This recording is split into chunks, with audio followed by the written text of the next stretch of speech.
8 de la mañana con 11 minutos, 8 con 11 minutos, en Punto Noticias de Radio Pichincha saludamos con la doctora Ligia Cobo, magíster en Derecho Bancario y Legislación Bursátil, que nos acompaña vía telemática. Doctora Cobo, buenos días, bienvenida, les saludamos a Alexis Moncayo, quien le habla, Licenia Espinel, gracias por estar en Punto Noticias en su primera emisión. En medio del juicio político al presidente de la República que se lleva a cabo en la Asamblea Nacional, compareció el contralor subrogante Carlos Riofrío y él ha asegurado que pese a que se detectó un daño económico al Estado en el contrato de la flota petrolera ecuatoriana Flopec con Amazonas Tanker, esto no sirvió para emitir un informe con indicios de responsabilidad penal, pero él habla de un perjuicio al Estado que supera los 6 millones de dólares. Por eso le queremos preguntar, desde su punto de vista, desde su experiencia, cuál ha sido el rol que ha tenido la Contraloría General del Estado frente a los contratos de Flopec con Amazonas Tanker, que le llevan ahora precisamente al presidente de la República a este juicio político, y cómo es posible que si se reconoce que hay dos glosas y además más de 6 millones de dólares de perjuicio al Estado en estos contratos, no exista un informe que no haya pasado del borrador de un informe con indicios de responsabilidad penal sobre este tema.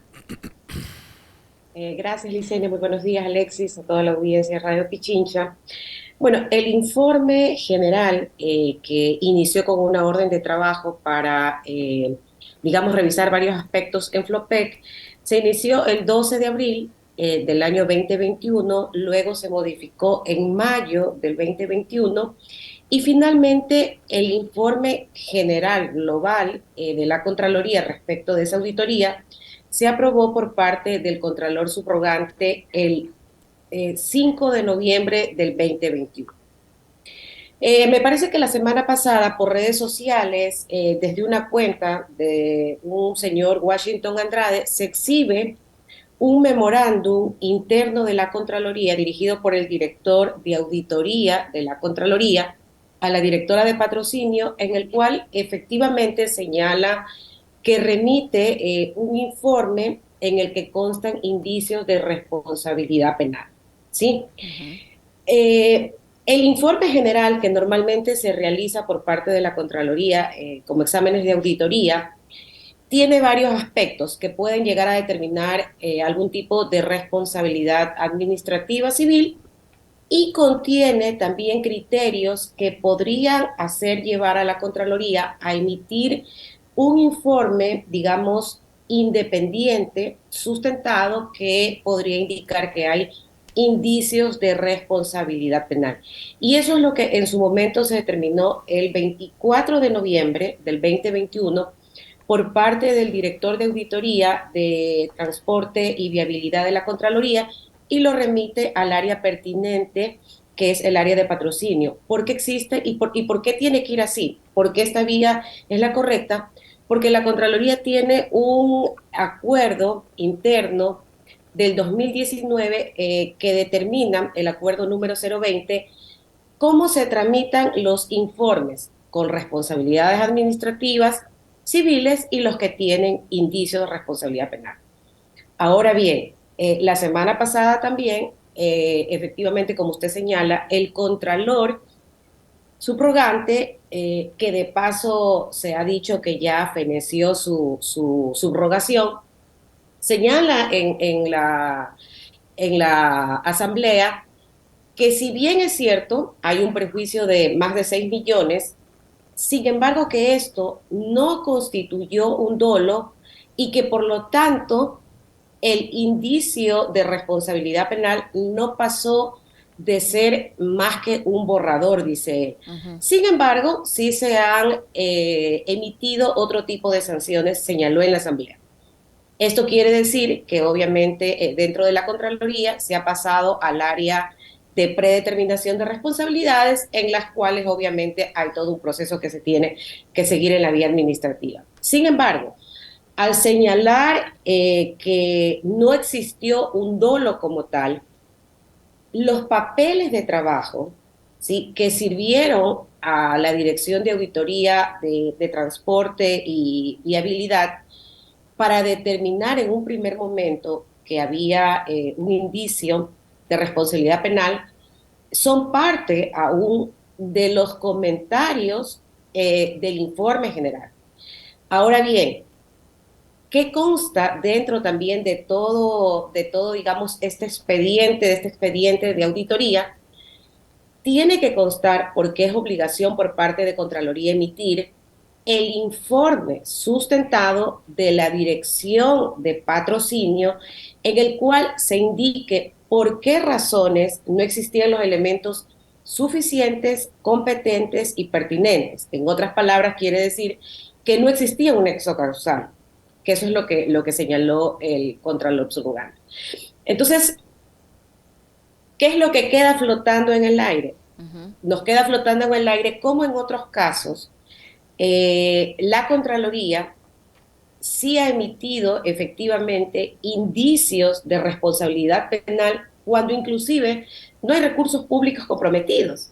Sin Ujú. embargo, remite a la Fiscalía denuncias como tal. ¿Qué nos queda flotando en el aire? Los famosos casos cuando Pablo Celi, en el caso de Brecht, los reabrió. Ustedes recordarán que existían informes de auditoría que habían sido plenamente aprobados en su momento. Sin embargo, por todo el componente político que existió en esos momentos, Pablo Celi los reabrió, ¿sí? Y determinó indicios de responsabilidad penal. Ahora bien, hay otro aspecto también importante que recordar. Eh, la Contraloría, o en este caso la Fiscalía, no necesita como requisito de admisibilidad el informe de IRP para iniciar algún tipo de investigación como tal. Entonces, sí nos queda flotando muchas inquietudes que en otros casos hemos visto por parte de la Contraloría actuar de otra manera. Obviamente, ellos se van a sustentar que lo que ya dijeron públicamente, ¿no? Que no existió un dolo y que por lo tanto hay otro tipo de responsabilidades. Sin embargo, la competencia de señalar el dolo no es privativo de la Contraloría General del Estado. Buenos días, doctora Cobo. ¿De quién es la facultad de determinar si hubo o no hubo dolo?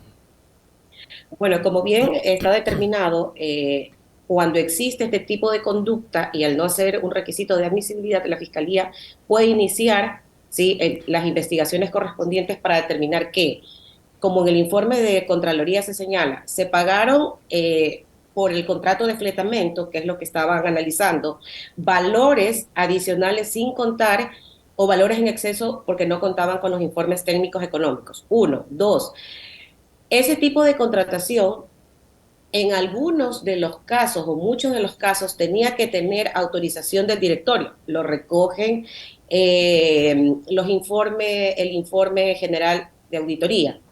Entonces, son todos esos casos los que conllevan a determinar a la Fiscalía si legalmente se necesitaba, por ejemplo, un informe del directorio de Flopec. ¿Por qué razón no se lo pidió?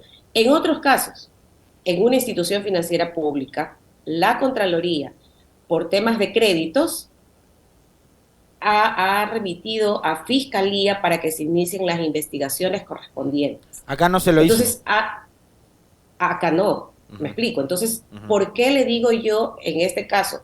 Si legalmente se tenía que pedir autorización del directorio para pasar una contratación, obviamente hay una norma expresa, ¿sí? Entonces, esas conductas son las que tienen que investigarse por qué razón se dieron, si existía una obligación legal. ¿Qué es lo que ha dicho, qué es lo que ha dicho el Contralor en otras palabras en la Asamblea? No, esa conducta no necesariamente tiene o ha incumplido una norma legal. Voy a poner seguramente una sanción administrativa o civil o en su defecto hacer algún tipo de recomendación. Porque claro, en el informe de auditoría, de la lectura, sí, existen recomendaciones, como en todos los informes.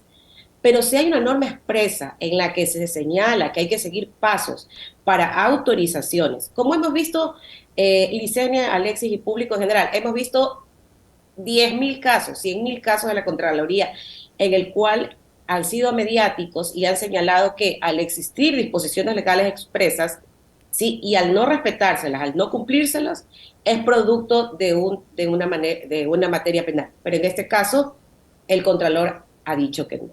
¿Por qué Doc- razón? Cuando tenemos ejemplos en los que sí se han realizado algún tipo de otra conducta, Sin embargo, obviamente, como yo les decía, hoy en día la Fiscalía puede iniciar, digamos, una investigación porque no es un requisito de admisibilidad el IRP.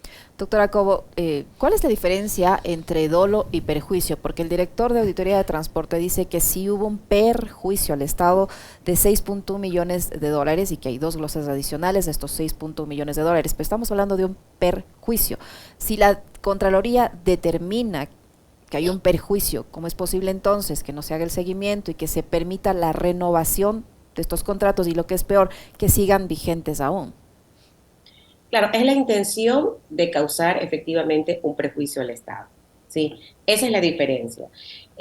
Cuando existe una, digamos, una conducta culposa, quiere decir que yo no actué con la debida previsibilidad como un buen padre, digamos, responsable, pero en el otro caso, en el dolo, actué maquinando con la debida intención de causar un daño. Sin embargo, cuando existe norma expresa en los cuales existen procedimientos que cumplir, se entiende que la ley, digamos, la ignorancia de la ley no excusa a persona alguna. Por lo tanto, los funcionarios públicos tienen una doble responsabilidad, que la propia Contraloría lo ha señalado en miles de informes. Es decir, yo les decía, les traía a colación los casos de Odebrecht, cuando ya estaban cerrados, y en esos casos no existieron indicios de responsabilidad penal, pues el señor Celi los reabrió y determinó que sí existieron indicios de responsabilidad penal y ya luego sabemos todo lo que pasó con esos casos propiamente dichos.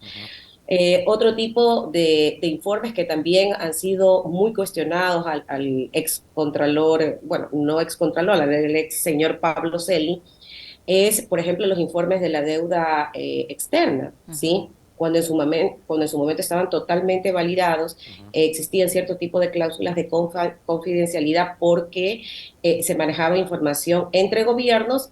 Sabemos también luego qué tipo de criterios fueron los que primaron, ¿sí? Y luego todo lo que conllevó a que existan, digamos, informes de indicios de responsabilidad penal y que fueran trasladados a la fiscalía como tal. Entonces, casos existen muchos en los cuales los administrados en su momento dijeron, bueno, aquí no ha existido ningún tipo de actuación dolosa como tal, pero para la Contraloría existía como tal.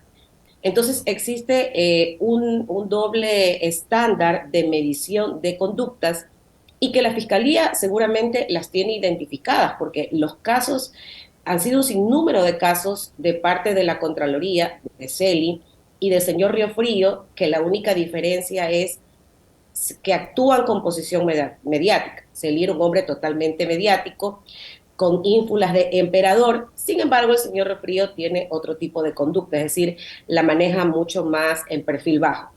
Pero el doble estándar de cómo miden cierto tipo de casos sigue siendo el mismo.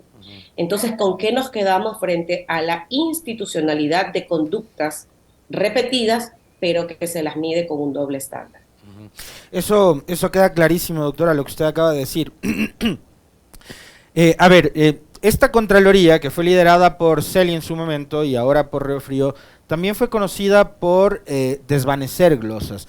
Este podría ser un caso similar, y siendo así, esto al señor Río Frío, a pesar del perfil bajo que él maneja, y usted lo ha dicho con mucha precisión, le podría significar enfrentar también su responsabilidad política por lo que está haciendo. Es decir, si hay un contralor que tiene que velar por el buen manejo de recursos públicos y resulta que, como se trata del presidente Lasso, que es su pana y que ya lo protegió cuando lo de los Pandora Papers, ahora parecería que está haciendo lo mismo, quiere decir que no está cumpliendo con su trabajo, pues. Y al incumplir funciones, estaría dando papaya como para él también ser procesado políticamente por la Asamblea.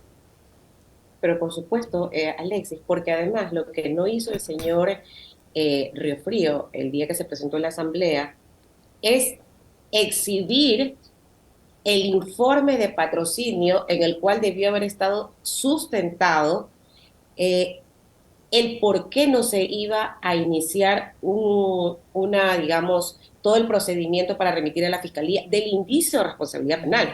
Eso no lo hizo, solo repitió de manera textual que no existían los elementos suficientes, competentes y pertinentes. ¿Y por qué cree que no presentó ese documento, doctora Cobo? Sí, seguramente no lo presentó por repercusiones o porque en ese momento, digamos, ante estar ante un organismo de control, porque la asamblea es la que lo controla, seguramente dentro de cualquiera de los asambleístas podía habérselo pedido que en ese momento se facilitara una copia y que quede dentro del archivo. Yo creo que fue por eso, porque seguramente en el informe quedan algunos elementos importantísimos que, ojo, el día que se cambie o se posesionen los nuevos consejeros de participación ciudadana, falta poco, que también tienen una facultad legal muy amplia frente a frente a las autoridades que controlan, pues inclusive si el periodo del señor Refrío ya feneció, obviamente determinar rápidamente quién se encarga de la Contraloría, ¿sí? ¿Qué pasa si otra autoridad se sienta después del 14 y les dice que el informe, que es obligación haber emitido por parte de la directora de patrocinio, después del 24 de noviembre del 2021, ella tenía 10 días para emitir su informe? ¿Qué pasa si otra autoridad le dice que ese informe no goza de imparcialidad, que es uno de los requisitos con los que debe actuar todo funcionario público, más los de la Contraloría, que también tienen un informe, digamos, un reglamento de ética para sus actuaciones? ¿Qué pasa si llegan a decir aquello? Entonces, seguramente, al estilo de Pablo Celi, el señor Riofrío midió todo ese tipo de situaciones y por eso solo se limitó a señalar estas tres características. No existieron elementos suficientes, competentes y pertinentes. Sí, hay un prejuicio de 6 millones, sin embargo, estoy determinando otro tipo de responsabilidad, señaló en su comparecencia, muy suelto de huesos, cuando todos sabemos que existen otros informes, como les decía, en los que ni siquiera se han comprometido recursos públicos, pero que la Contraloría sí los remite a la Fiscalía. Y Sí existe la reabre otros posibilidad. temas, perdón. ¿Existe la posibilidad, doctora Cobo, de que ese documento no exista, de que no se haya elaborado ese documento en la fecha que debía haberse elaborado por conveniencia o por no perjudicar a nadie o por no evidenciar los errores? ¿Existe la posibilidad de que ese documento no exista? Bueno, mire, todo puede pasar en la Contraloría. Usted recordará que cuando se la incendió, Ujú. ¿sí? ¿Qué dijo Pablo Celi ante toda la opinión pública, ante todo el país? Que tenían todos los documentos debidamente respaldados en la nube. Y luego no existían los documentos. Entonces, todo puede pasar en una Contraloría que desde Celi ha estado acostumbrada a desaparecer, ¿sí? A esconder documentos, ¿sí? Dependiendo de las circunstancias políticas, pero es una obligación de que existan, es una obligación que los tengan dentro de todo el componente que implica el informe de auditoría de FLOPEC, porque así lo determina la ley, así lo determinan los reglamentos internos, el acuerdo 020 de agosto del 2019 de la Contraloría, que deben estar foliados, que deben estar, digamos, con todos los anexos, que deben tener cierto tipo de rúbricas, de tal manera. Es decir, existe una normativa, una base legal para que esa información exista. Si no existe o le desaparecieron, porque además la Contraloría maneja sistemas internos a los cuales o en los cuales tienen que obviamente depositarse aquella información. Lo que nosotros vemos en la página web de la Contraloría, digamos los informes de auditoría, es una cosa, pero dentro del sistema interno están todos los papeles de trabajo, tienen que estar todos los anexos que corresponden a la determinación puntual de los nombres de los responsables, de qué tipo de responsabilidad tienen. Si no llegase a estar, obviamente existe una responsabilidad civil, administrativa y hasta penal para la primera autoridad, que es la responsable de tener bajo su custodia institucional todos los documentos. Y así como la Contraloría se acostumbra a decir que cuando hay delegaciones no sirven porque la máxima autoridad tiene que responder, en este caso la máxima autoridad de la Contraloría tiene que responder y no puede decir, no, es que la directora de patrocinio no guardó el informe, es que el director de viabilidad no sé qué, es que el equipo auditor tal cosa. No, él es el legítimo responsable. Doctora, el doctor Joffre Campaña, en una entrevista en este espacio la semana pasada, decía que al tratarse de un juicio político, no era necesaria la presencia del Contralor del Estado subrogante en la Comisión de Fiscalización, porque es un juicio político, se muestra allí la responsabilidad política. A su criterio, la intervención del Contralor Río Frío, ¿era o no era necesaria en este proceso político? Su criterio, yo coincido con Joffre Campaña, o sea, no le quita ni le aporta algo adicional al tema del juicio político. Hemos nosotros analizado, creo que todos los ecuatorianos, varios criterios, ¿no? Desde un lado y desde otro lado.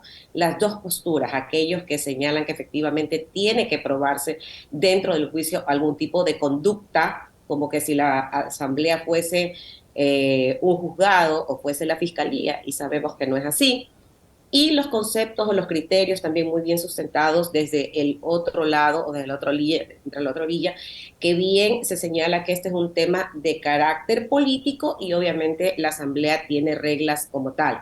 Entonces, este criterio o esta información no, digamos, en mi concepto, no cambia ni modifica la percepción o el criterio que ha venido dado desde ya la Corte Constitucional con la admisibilidad para que se inicie el juicio político al presidente Lasso. Pero lo que ha servido, y yo quiero nuevamente ir a eso, doctora, porque, digamos, usted manifestaba bien, ya mismo se posesionan los nuevos consejeros de participación ciudadana, hay un proceso de selección de nuevo contralor o contralora que ojalá ahora sí le dé un poco y le devuelva un poco de institucionalidad a este organismo. Lo que revela es lo que conversábamos hace unos minutos, ¿no? Que hay funcionarios que son, valga la redundancia, funcionales o utilitarios para el momento político que se está viviendo. Vamos a este proceso de selección de un nuevo contralor o contralora. ¿Qué es lo que deberían tomar en cuenta quienes integren la Comisión Ciudadana de Selección para elegir a la persona que se va a hacer cargo de esta institución, que usted la conoce muy bien y que ha estado también en la mira pública por el paso de Poli, del paso de Celi y ahora Río Frío?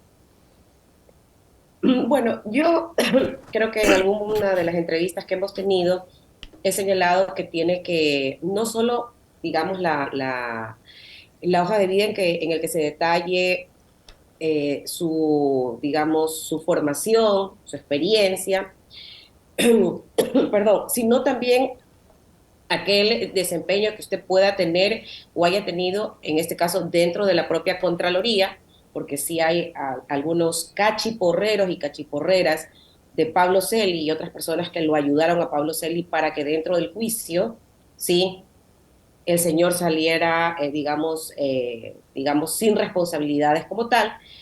Hay que contemplar toda, digamos, toda una amalgama de circunstancias que tiene que revestir la persona, ¿no? Inclusive desde el aspecto de su edad, de su madurez. Entonces hay varios componentes que se denominan duros y blandos que tienen que tenerse. Ahora bien, los requisitos ya están dados, digamos, por los reglamentos que han sido exhibidos y hay una base de datos que ya en su momento el anterior consejo, presidido por el señor Ulloa, digamos, lo han determinado. Ahora, el nuevo consejo que se sienta, obviamente tiene que revisar si se han cumplido todos aquellos requisitos, cierto tipo de plazos, y me imagino que va a tomar una decisión. Pero hay un componente en el cual tiene que, digamos, analizarse y es toda su trayectoria, porque en realidad la Contraloría, como usted bien dice, no basta trabajar 20 años en la Contraloría para darse cuenta el objetivo hacia dónde iban y el objetivo por qué Celi, con otros, digamos, personas que lo encubrieron, lo ayudaron, hacia dónde iban. O sea, eso creo que ya todo el Ecuador luego pudo confirmarlo y quedó en evidencia la hoja de ruta que tenían para perjudicar, para causar mal, para perseguir, para dañar familias, para dañar vidas, ¿sí? Y sin embargo, seguimos en la misma tónica porque nada ha cambiado. Lo único que ha cambiado es que el señor Río Frío obviamente tiene otro tipo de perfil, entonces él no maxifica nada de lo que hace. Celi sí maxificaba sus mentiras, Sí. ¿sí? Para que crean que era un hombre de bien, que era un hombre que conocía, un hombre que sabía y que él realmente administraba adecuadamente la Contraloría, cuando todos sabían que no era así. Entonces, sí tiene que analizarse con mucha mesura, digamos, las personas que están o están participando para ese cargo. Doctora Cobo, usted mencionaba hace unos instantes que el tiempo de subrogación del Contralor Río Frío ya concluyó o está por concluir. Y mientras se desarrolla este proceso de selección del nuevo Contralor, ¿podría el Consejo de Participación Ciudadana nuevo, que se posesiona ya mismo, nombrar un Contralor encargado? Bueno, hay una serie de criterios, Licenia, que deberían determinar las autoridades, pero sí, hay, digamos, un poco la viabilidad para aquello. Hay ya criterios jurídicos. Ahora, me parece que ahí puede existir algún tipo de, digamos, de conflicto, por llamarlo así, porque hay un pronunciamiento, me parece, del magnífico y extraordinario Íñigo Salvador, que también, de acuerdo a la calentura política, emitía sus criterios jurídicos. Me parece que hay uno respecto a el periodo, no sé si es de Celi o del propio Rofrío que emitió, entonces ahí habría que determinar, pero se puede aplicar los mismos criterios que aplicó en su momento el Consejo Transitorio. Es decir, sin que se rompa el esquema constitucional, porque debe respetarse la institucionalidad, obviamente existen las vías para aquello, ¿no? Tenemos un país donde la mayoría de autoridades de control son encargados. Me parece que hay dos o tres que son titulares, algunos ya terminan su periodo, otros tienen que completar un periodo de una autoridad que me parece que fue censurada, pero el resto de las más importantes instituciones de control siguen siendo encargados. Y aquí no pasa absolutamente nada. O sea, aquí seguimos como que si estuviésemos en una fiesta, y no es así. Me imagino que los adjetivos esos de magnífico y extraordinario fueron sarcásticos, ¿no? Por supuesto. Ah, ya, casi me convence de lo contrario. Gracias, doctora Cobo. Muy amable, doctora, muchas gracias.